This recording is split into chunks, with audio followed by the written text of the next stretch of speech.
Good morning, United Kingdom. Good morning to everybody Good out there morning. listening to Lakhi Singh's Wikipedia life story. Today, we continue with the intriguing facts about Lakhi Singh's life, his um, successes, his failings, and he says himself he's failed or made more mistakes than he's made successes, and he attributes that to his success at the moment. Says all the mistakes I made are why I am who I am today, and for that, for people to understand from that what they will. And obviously, the saying of this week is do something frightening every day. And depends on what frightening is. So we're going to indulge into that saying and ask Lucky what he is afraid of. What is kryptonite to Lucky Singh, a man who is somewhat known as a Superman of the square mile of Mayfair and of the movers and the shakers in the city, a man who is invincible, Superman. What is Superman's kryptonite in the square mile? We'll find out later on. At the moment, we're going to continue, and I'm just going to give you a very brief summary of Lakhi Singh's life story. I don't know how many weeks. I think we're about maybe about 6 or 7 weeks into Lakhi Singh's Wikipedia life story. Um, he's taken the transition.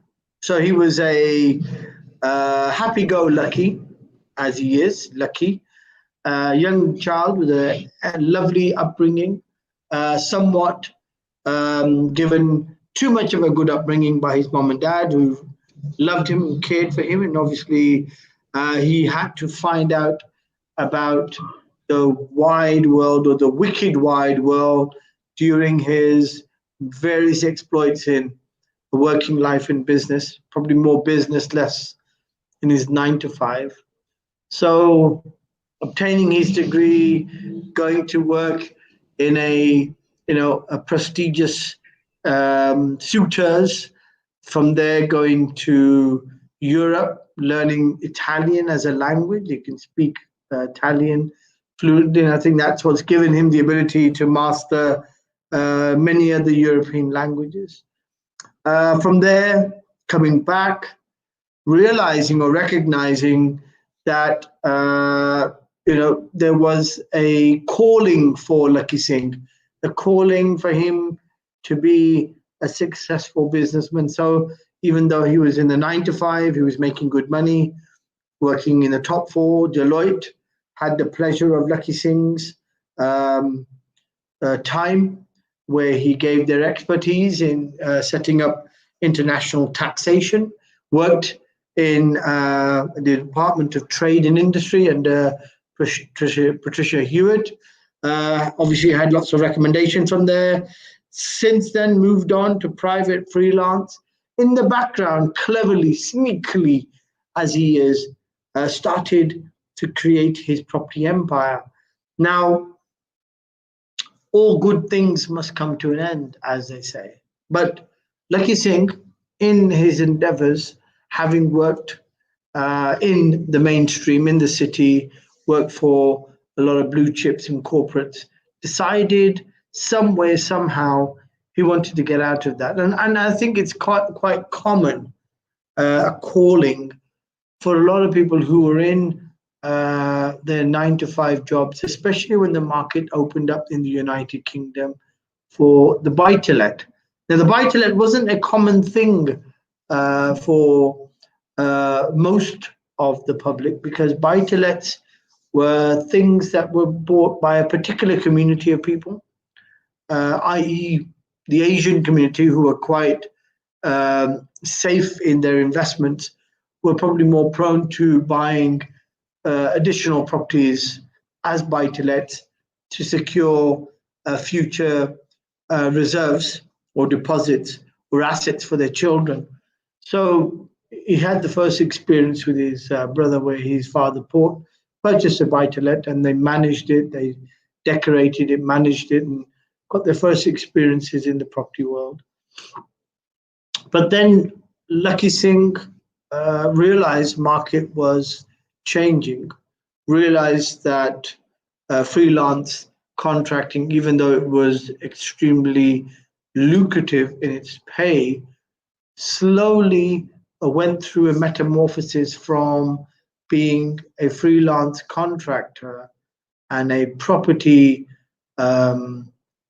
landlord as a secondary activity to property becoming his primary activity. And I think this is where Lakhi Singh's story becomes quite different in terms of he now has to experience the art of partnerships. And I think he mentioned somewhere the external consultant that worked with him made a profession to him. That a lot of the projects he was or had been handling prior to him seeking partnerships were in themselves quite valid and well performing with good yields, good equity.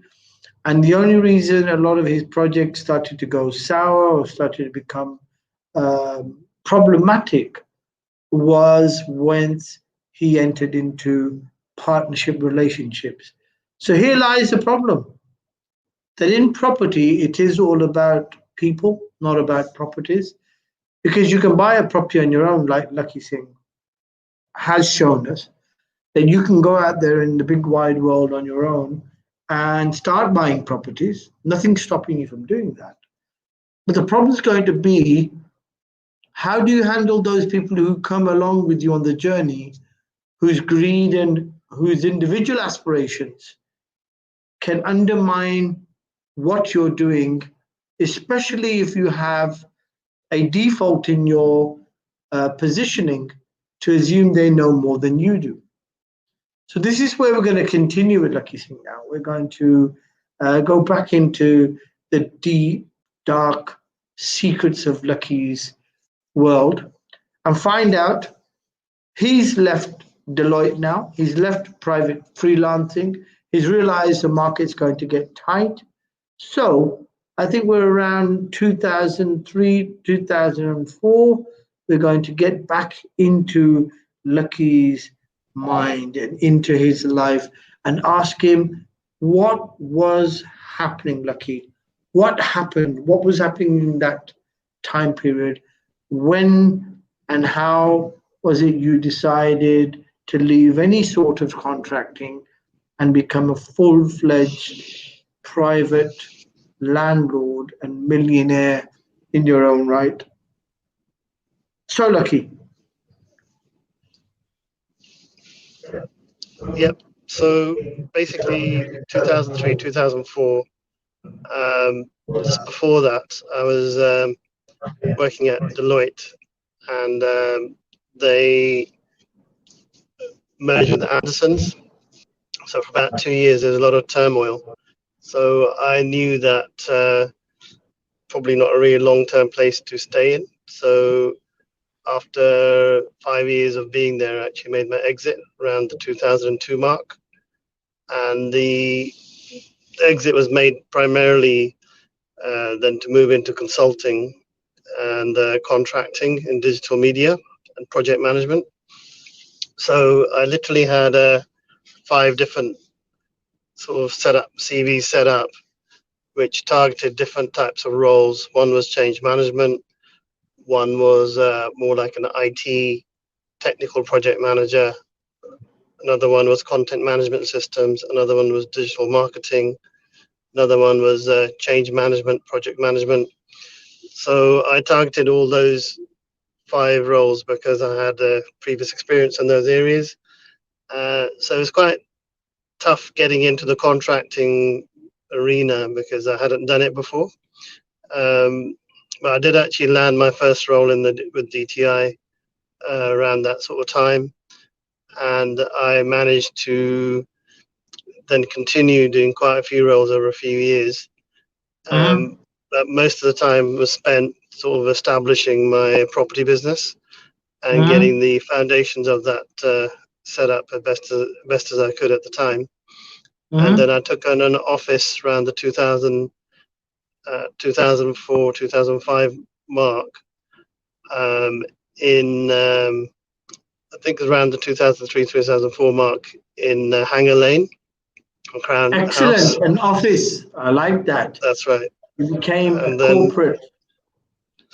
that's right. So I took on staff acquisitions guy who basically sourced the properties in auction for me. Took on a sort of admin team. Took on various small building teams to build around the country and also to get planning. So then also a few people in marketing to get a lot of the properties that we're developing sold. So set up the whole like a little mini office really. Mhm. Okay, so you then basically set up shop. What year was this in? Lakhi Singh? Which year? This is around the 2003 mark, Three. 2004, Excellent. Four. 2003-4 mark. Yeah, Before, right. So you set up office and you had people sourcing properties. You had people going to auction. You had a builders team. How did you find running your office? And had you got experience of running? Because I know you said somewhere you'd taken on an estate agency. Was this before the 2003 or was that after 2003? I think this is after 2003. Oh, so the estate So agency came after the office opened up in Hanger Lane. that's right. I think by that Okay. time the state agency, I think was probably I can't remember now to be honest with you. It was a long time ago. Um, Hmm. I think the estate agency business, I think they'd closed by then, and the post office business, I think they were both didn't. I wasn't successful in those. We had some Okay. issues in terms of managing them was difficult. Okay. So Bit focused my like time Donald more on Trump, this. basically. Bit like Donald Trump, because we heard this morning he's got approximately a couple of 100 million worth of unpaid taxes that have come around to bite him. So it was a bit more micromanagement problems rather than managing a chain of hotels where the hotels aren't profitable. I assume Yeah, probably a the same post principle. office is profitable, yeah. Yeah, Post office are profitable, and your estate agency was probably profitable. But what you're saying is the ability to manage them or micromanage them became difficult. So, what was the structure? Tell people because I'm sure people are going to be interested to find out when someone's a millionaire how he take on additional business revenues from different activities, like an estate agent, like a post office. What type of tools were you using? How did you do that? Did you go in and assess the viability of the acquisition? Did you just have more money than sense and threw money at something? Were you working off, I don't know, a relationship, and you thought the relationship was the key behind the I think success of the I business? think it was What was going combination. around your head? Because I want to get into your head because that's going to give a lot of people insight as to how the millionaire's mindset works. Because I know a lot of people go thinking they can become like think like a millionaire, but it's only a millionaire who's going to tell you how he thinks when he's got, you know, extra cash sloshing around. So what made you? What was the acquisition criteria? How did you decide on a post office? And what was Well, in the numbers there that interested you? well, my objective was to try and build up as many um, separate passive cash flow type incomes as possible with minimal time and minimal effort. So somewhat, I did actually throw money at it, but I did actually spend time doing the due diligence. I actually went and did the training course to become a postmaster So I actually passed becoming a postmaster successfully. So I'm actually qualified to be a postmaster, funnily enough. Again, doing the research, again, goes back to that point, doing the research, getting your knowledge base, which is what you've done in all of your business endeavors. So knowing what the business was about was important. Is that right? Yeah, I mean, I think I could have done a lot more, but I think the issue of I think everything went well in that business. But what happened is there was somebody appropriated some money because I wasn't there to keep an eye on it, and the relationship I had with my business partner, the joint venture partner, was diligence. He wasn't able to keep an eye on it on a daily basis. He went over whenever it suited him, maybe weekly. But Who's this? that One of your required partners you're talking about? That's right. So I worked with another partner who basically did 90% of the running, and his pitch to me was that he would actually do all the management and the running because he was quite local to it. And but unfortunately, some of the staff there they misappropriated quite a large amount of money, and that meant a substantial loss, and it Didn't became you not. have insurance in place? Hadn't you taken out business insurance to make sure if anybody did something wrong that you would be covered, or were you not expecting that to happen in a post office? I think we had all the insurances, had all the coverage, but it's one of those things that fell in between the insurance and the post office, so nobody would really want to pay out. So it became a long sort of negotiation with the post office and the insurance companies. So at the end, it actually made a loss. So it wasn't really worth continuing because the losses, the post office wasn't really happy with what was being managed. So unfortunately, I think you could sort of say you can put it down to experience, or you could put it down to a bit of bad luck, or you could put it down to potentially, in certain businesses, you have to actually be there. You can't necessarily, be turning up once a week or once every other day. You have to be there every day for at least. Okay, so an important learning then back in 2000, back in the day, basically, and that is it's important to have regularity or keeping your eye on the numbers, as Ninda Singh Johal said. And talking about the Mr. Johal, we've got to go meet Singh Johal. A big shout out to you, sir. Lakhi Singh, the property fixer, to Gurmeet, Gurmel Singh Johal.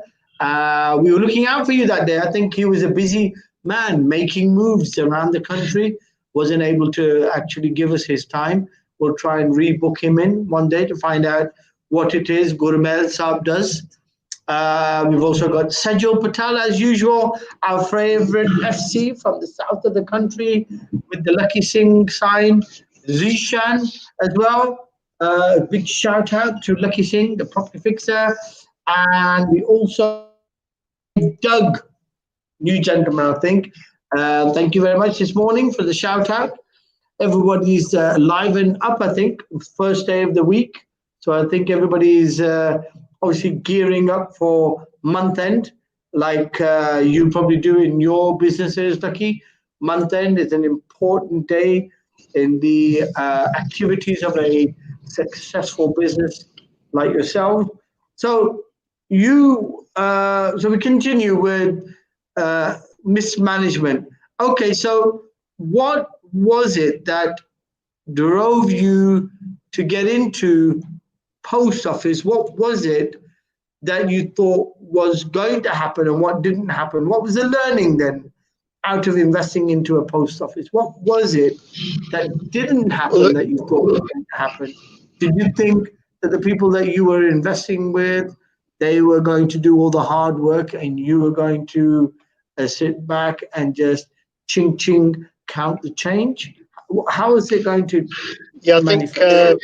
my expectation was that I would actually be more or less a silent investor, and then the runnings of the post office would be done at quite a high professional level, Mhm. as well as the estate agency is the same thing. But the reality is that in the estate agency business, I had two partners. One, both had committed to sort of managing it and running it. Mhm. But I found that only one of them was actually running it and managing it, and he wasn't really managing it full on. And he was also managing the post office as well. So he Okay, basically so you liked had the a idea. linkage there between the same businesses. The person involved in the post office is the same person involved in the estate Estate agency. agency business, yeah. And he wasn't running So the estate agency and he wasn't running the post office either. he was running more the estate agency, but you really needed two senior people to run the estate agency business at the level it Mhm. needed. It was quite a large office with Uh-huh. about, I think, could take on about 7, 8 staff.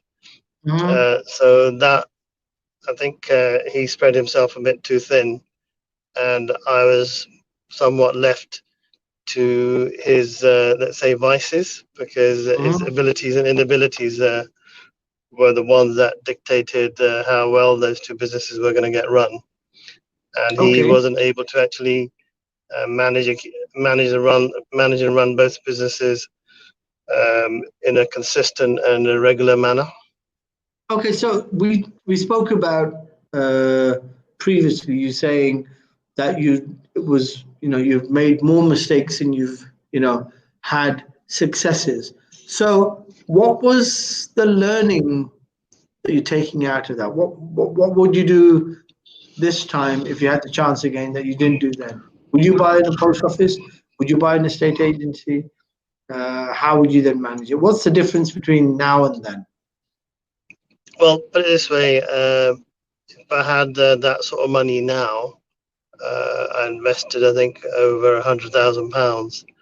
But I did have quite a lot of money um, at the time to invest into projects. If I had that money now, I would actually keep it as a contingency. I wouldn't really spread myself so thin into 5 or 6 different. I had about I think about 25 or 30 different ventures going on internationally: Thailand, India, America, Spain. Then I had other projects going on in all around the country, as well as these things. So just uh, just also working on in the background. So I had Okay, quite a lot so going on. you actually invested into post offices in Thailand, in India, Spain, and America. So what made you go into the investment of post offices around the world? Was there a demand for post offices or what? No, no, it wasn't post offices around the world. It was investments around the world. Okay, what type of investments? So Thailand was buying a plot of land and building a house with another joint venture partner, Mm-hmm. and India was buying plots of land through family members and investing and actually doubling up the investment by getting planning. Mm-hmm. And then Spain was buying assets primarily just south of Malaga, a place called Soto Grande, which is a growth area, buying off plan, and then realizing the capital growth. Um, Mm-hmm. and America was somewhat similar to the investments in Spain, Okay, investing off plan. into off-plan projects and getting a Where were return. you in America? What state were you in? As Florida, Ah, Sunshine State. I like that. that's right. Okay, So the so nice thing about investing abroad was that I managed to visit Spain quite a lot and have some nice holidays. mhm. Um, and America, I didn't get a chance to visit, nor Thailand, but I had JV partners who would be traveling out there and actually working on those projects. Okay. So both in India, Thailand, and America. Excellent. Okay. So you got into that situation. You spread yourself thin. You relied upon one person. So you would have put that money into reserve and you wouldn't have invested into a post office or an estate agency. So all those projects around you where you'd put money into, and remember we're now somewhere around maybe 2004, are we? Five? Where are we? We're around 2005, yeah. Five. And you've got this office, as you say, an office in Hanger Lane. How's that happening? How's that going then? Is that doing well? You've got the right team around you. You've made obviously a mistake in your post office and estate agency because you trusted or you've taken a partnership on where you relied upon somebody to do their work as it would be. What then happened then? What happened with the office? What was in the office? Who was your mentor or your main person there in the office? How were you conducting your meetings? Because people are going to want to know how a millionaire, how does he interact with his staff? How does he go through the investigations of project sites? How did were you doing month ends there with your P&Ls? Were you creating P&Ls for each project? How did you manage all of these different projects? How were you keeping your eye on the numbers, like Ninda says, keeping your eye on the number? How did you do that? So what I did was I had quite a strong team of the buying side, and the marketing side, and the sales side. So it's quite a simple model. We buy an asset and convert it into 3 units, one house, and convert it into 3 units, get planning. So as an example, we bought a house in a place called Llandudno, which we Llandudno, did you say? in North Wales, and we Llandudno. bought it for 70,000. Llandudno, did you And say? we spent 70,000, and we sold it Llandudno, did on you with a say? 70,000 profit in Llandudno. That's right. Llandudno, right. Okay, so Llandudno, where is that exactly? North Wales? What part of North Wales, yeah. Right, is it somewhere near Wrexham or Ruthin or whereabouts is it? It's in North Wales, so it's a seaside sort of town. All right, so it's a seaside town, right? So you invested money in a seaside town. I assume that was profitable because the seaside towns normally are seasonal. That's why they're seasides. So how did that go? So yeah, we made the money on quite a few projects in Llandudno, and we also invested in various other projects. But what happened is those when the recession hit in 2008, wasn't able to shift the sales on those assets. I had lots of buyers lined up, but the buyers didn't really want to buy because either they couldn't get the finance, or the valuers weren't valuing up the properties anymore to the higher valuations. So literally was in a rock and a hard place. And then I was still paying the mortgages for empty properties or half finished properties. So that became a major issue further down the line. Into your cash flows, understood. That's right. Had you not thought of using bridge finance then? Wouldn't that have been a clever answer to everything? Bridge finance. I don't think I knew that much about bridging at the time, and a lot of values weren't really coming up to the mark. So bridging could have been a solution, but at the time nobody was buying, and people weren't really buying the finances, or the numbers wouldn't have been easy to stack with the bridging companies, because a lot of lenders were actually cautious of the market. In fact, a lot of them were going bust themselves. Okay. So you're talking about the famous Northern Rock collapse and the what's it now? The Mortgage Express collapse, Bradford Well, Bingley. that as well as a lot of bridging companies went under as well at the time, quite a few large ones. Okay. Okay. So did you have any lending with the bridging companies at that time? I didn't have any bridging. I actually had mostly sort of term lending type organizations, and any bridging I had was is more joint venture lending from joint venture partners. Mm-hmm. And So what it was happened then? actually, What happened with these people? Did they ask for so the some money of the back? people that had the money in, because I couldn't return it, because the money was stuck in a lot of the properties. Mm-hmm. One of them in particular, he said if he doesn't get his money back, he just wanted to make sure me and my family suffered. And Okay, he so went that's out. the actual terminology he used, was it? That's right. He said, Okay. "I'll make you and your family suffer." And I think Excellent. because it was a sort of like a very difficult situation, because he had charges over about 10 of my properties. But All right. Was that because before you understood how risky bridging was, and had you again learned from those experiences, would you have collateralized so much for a one lender? um,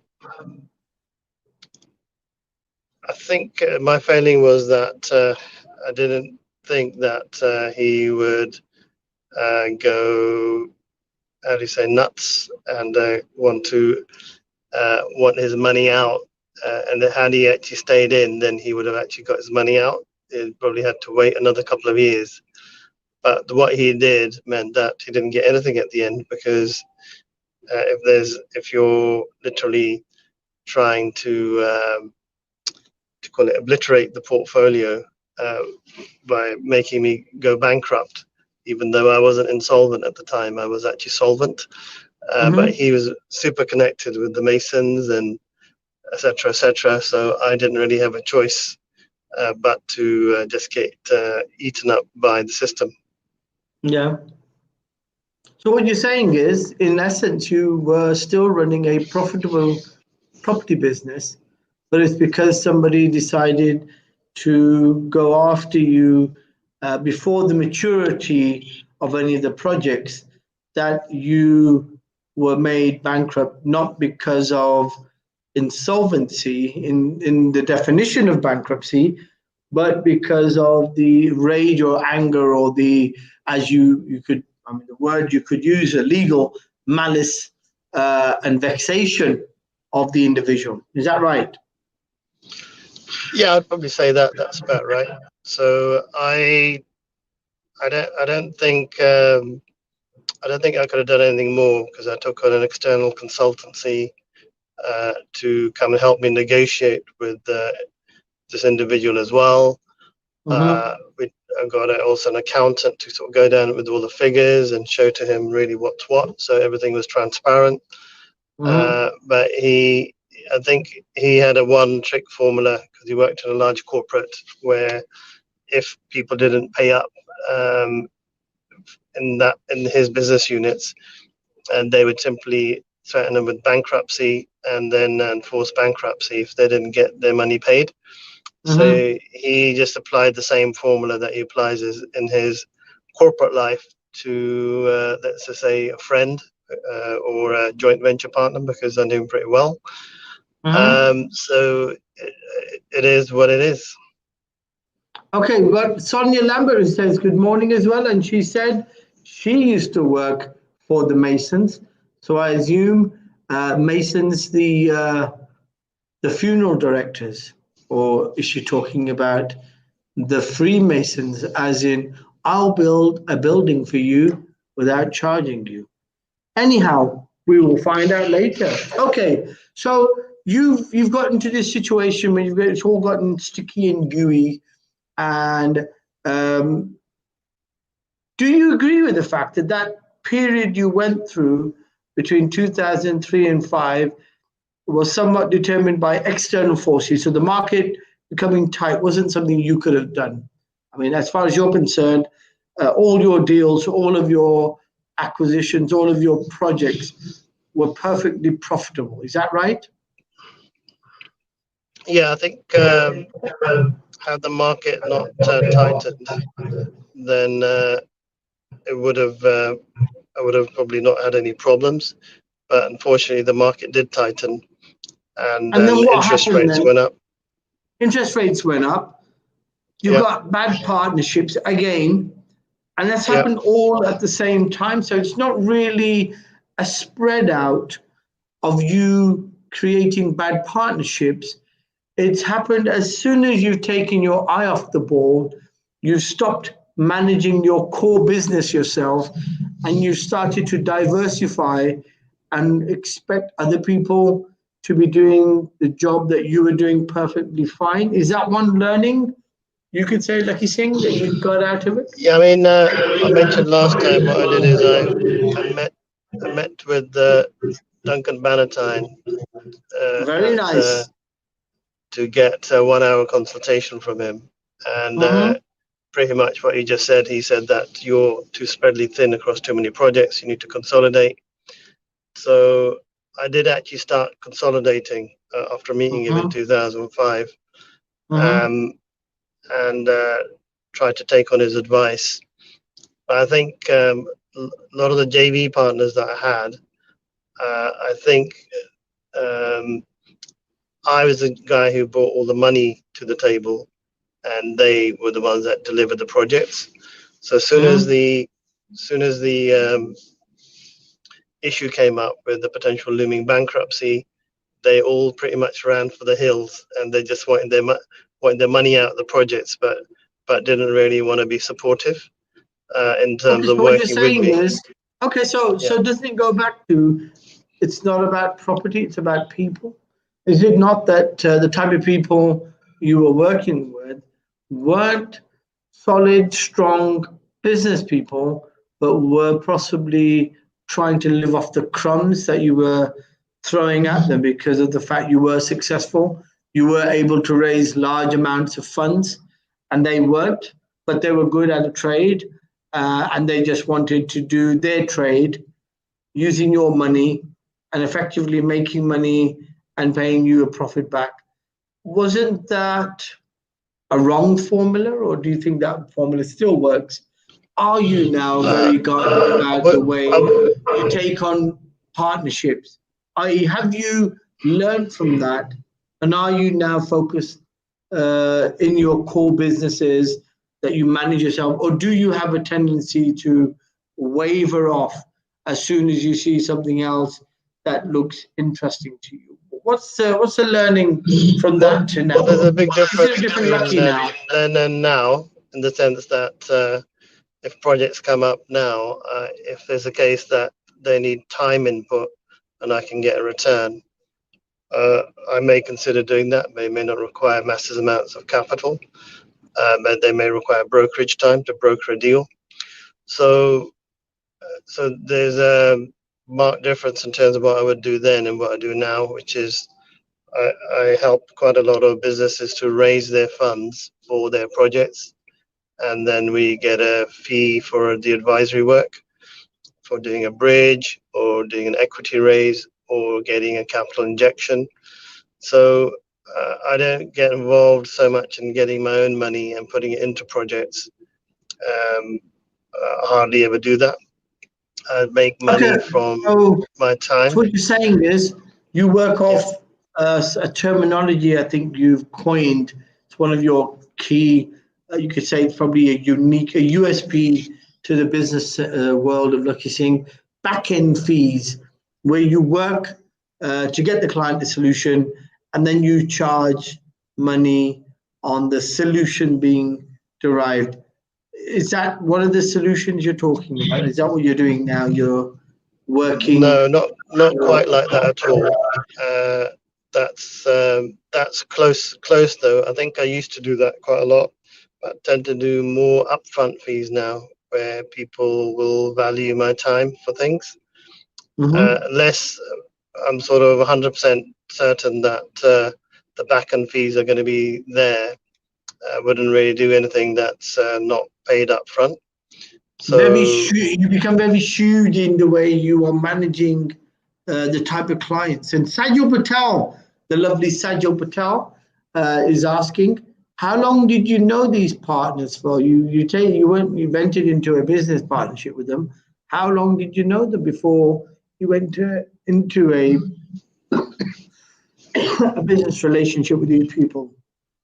So what was the time frame that you've known these people? So some of the people that I worked with on the property side I knew for 2-3 years, a couple of years, and some people on the estate agency and the post office side that I did, and I'd known for over probably 10 years plus.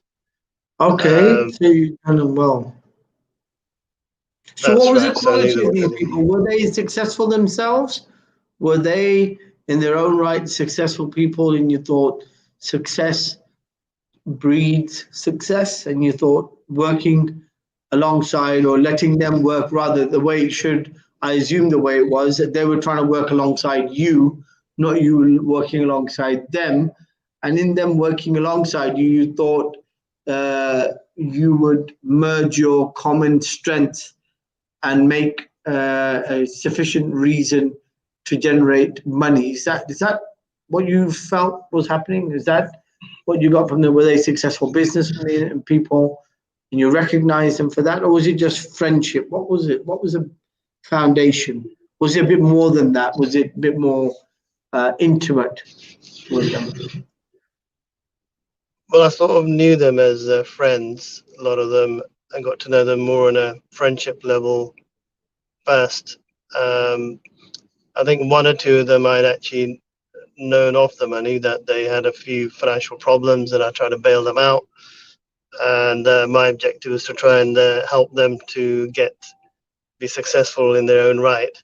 So my Ah, intentions are always to try and broken wing syndrome. So you were trying to help a bird with broken wings, and you thought that was the recipe. Well, did you recognize that they were probably trying to fly with a lead balloon, and that they had a yeah. common So habit? I think a lot of them had certain quirks, or you know, they hadn't sort of. A lot of them. The main issue is that they couldn't raise capital themselves, and they had a particular skill or something that they would do, a trade, like you said. So Mhm, one was a builder, one was a sort of project manager doing small refurb projects. mhm. Another one had a sort of small building team, and he basically was, as you say, was quite knowledgeable about how to buy in auctions. Another few people, they basically had a lot of local knowledge in their how do you say, skill set in Yeah, the but various I mean, countries. Tanya Lambert's asking you, Lucky. I assume that you did your DD on these, and by DD we don't mean Dr. Doolittle. We mean due diligence. Had you done that on these people? You're saying some of them had financial problems. Broken wind syndrome. Is that a good I think formula? doing DD on somebody and their psychological profile is two different things. So I had an understanding of their psychological profile, what they, what their aspirations were, what they're trying to do. I think, to be honest, doing DD on people wouldn't have made any difference, because I knew about they were quite open about their situation financially and otherwise. So there wasn't anything that was hidden necessarily. It's just that when there's a problem, when people get desperate, they become quite dangerous. So when the 2008 crash hit, a lot of people ran for the hills, and they focused on themselves. They didn't really focus on the When did team you or on the become? projects. When did bankruptcy happen? Was it 2008 or 2007? I think bankruptcy happened around the 2008 mark. Okay, and Osani says has a point to make as well. That when the going gets tough, you actually see the true colors of people. I've got a different take on that, Lakhi. I'm going to say to you, the nature of business is about, even if you don't say it is, there's an element of greed or want. Each party wants something when you're going to business. And surely, is it not, just like Ninda said last week, when you're signing on the dotted line, when you're taking money from someone, is it not incumbent? It's not important that you recognize the risks as well as the rewards, and that you understand in the risks, if you are not going to come up, trumps and be running a successful project, how you're going to manage the downside. Did you incorporate this? Did you have any contracts with these people? Had you made contracts with, okay, you knew them, some of them you'd known for more than 10 years. Had you got legal contracts in place once you entered into the estate agency and the post office and then all these various projects with people? Was it all documented or was it all verbal? What was it? I think for 2 or 3 of the smaller joint venture partners, I think it's more verbal. It was an understanding that we had. And anybody, I think anybody else doing more than a couple of projects with, I think one particular guy's doing over 30, 40 projects with, we had contracts in place and a trust agreement on all the properties that we were buying together, so that we knew that if something did go wrong, really where we all stood. So basically, let's just say about 70-80% of the projects I was conducting did have contractual terms with all JV partners with them. Yeah. Okay, so I mean, this goes on to Sejol's comment. She says, well, no matter how much you know an individual, you never quite know what their intentions are. And I think that goes into deeper philosophy or deeper knowledge of someone's intentions. But like I say, the nature of business is greed or want. And once everybody gets what they want, everybody's happy. When they don't get what they want, that's where contention or disparity or desperation kicks in. And I believe one of the sayings that you have, Lakhi Singh, a desperate man is a dangerous woman. Is that right? No, that's not quite right. A desperate man is a dangerous man. Man is a dangerous man. That could probably go for both. The desperate man is a desperate woman is a dangerous. A desperate man becomes a desperate woman. A dangerous woman. Yeah. I mean, basically, it works for both genders. But so it's Exactly. the same principle. What you're saying, in desperate times, they become dangerous. Too early in the morning, mate, to come up with like complicated language and words. Understand, sir. Understand. Yeah, obviously. Okay, so we continue. Your life story. You've now hit a brick wall, really, in terms of you're not really insolvent. You've got good assets. You've got money. Your asset-rich cash pool, which is the terminology you use. What does that mean? What does asset-rich cash pool mean? Because we're talking about buy-to-let mortgages and buy-to-let finance this week. What does asset-rich cash pool mean? What does that terminology mean? Why were you asset-rich and cash poor? If your projects were solvent, you weren't insolvent.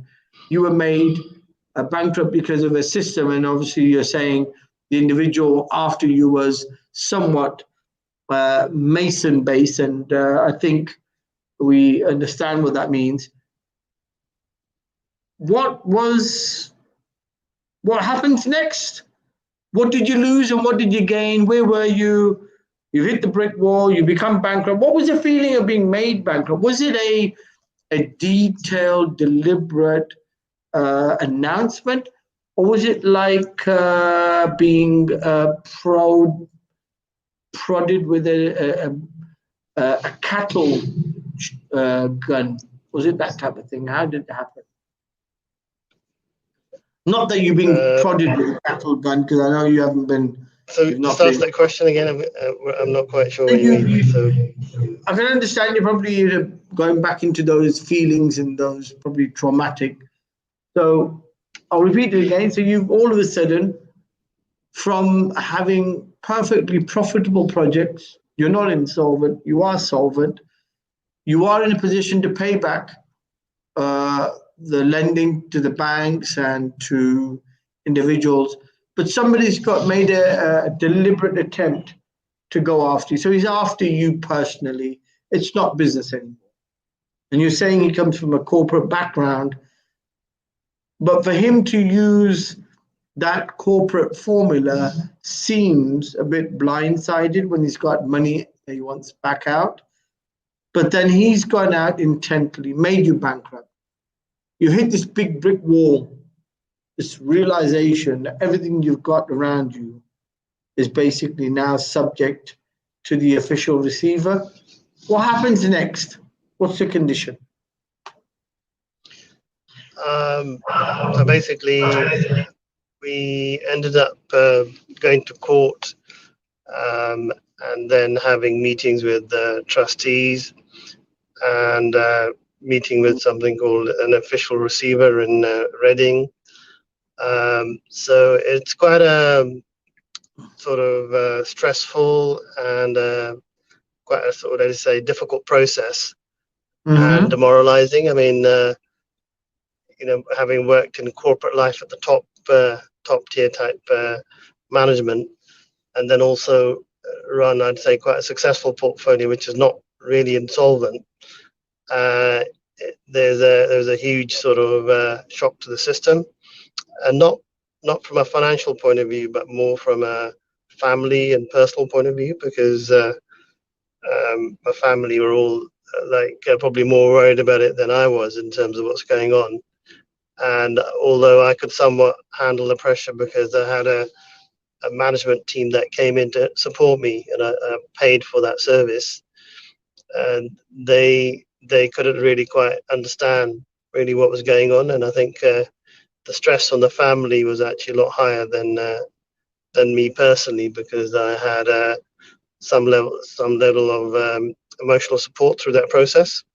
So I think it was quite a tough process for everybody, especially my family. My wife found it at the time very difficult, and couldn't really.